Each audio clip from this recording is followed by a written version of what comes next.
لك تعال وين رايح؟ محمود وين رايح الولد؟ وين اخذ لك اللي قدامه؟ لك تعال هون لا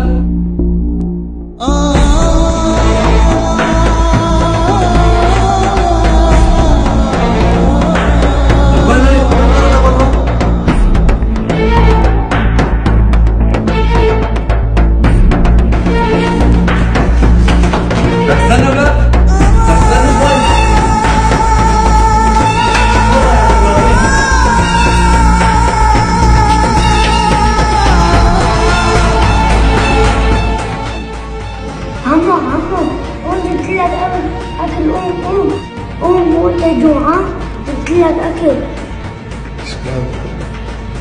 شكرا عمو، شكرا كثير، شكرا. الولد والله ما بعرف شو بدي اعمل. محمود مين هذا؟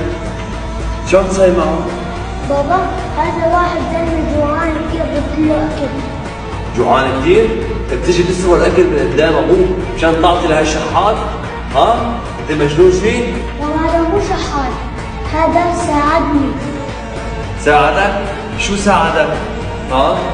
وما الزلمه كان انا مدري ساعدني هو. شو عم تحكي ابني؟ شو يعني كان متت؟ بعيد الشر عن قلبك. شو ساعدك؟ شو صار لك ليش؟ اخي ابنك كان بالاسانسور على القهوه وعم يعيط. بالصدفه انا كنت معدي من جنب الاسانسور وسمعت هذا الصوت. ساعدوني انا الان بدي اموت. ساعدوني اموت. ساعدوني. هلا لك صير في صوت ولد عم يصرخ. ساعدوني في حدا يساعدني. هذا كمان مطفي. ساعدوني. شو عم بيصير؟ شو هذا عليك؟ ساعدوني يا عمو عم تسمعني؟ عمو عم تسمعني؟ تمام عمو تمام، لا تخاف لا تخاف، انا رح ساعدك. لا تخاف عمو، خلص رح طالع، استناني ثواني. شكرا يا ابو لك، شكرا. ولا يهمك عمو، ولا يهمك حبيبي، كله خير. عمو انت صوت بطنك عم بيطلع، انت جوعان شي؟ جوعان؟ ايه يا عمو جوعان، بس ما معي مصاري اكل، ولا في مكان انام فيه، ولا في شغل اشتغله. يلا عمو روح.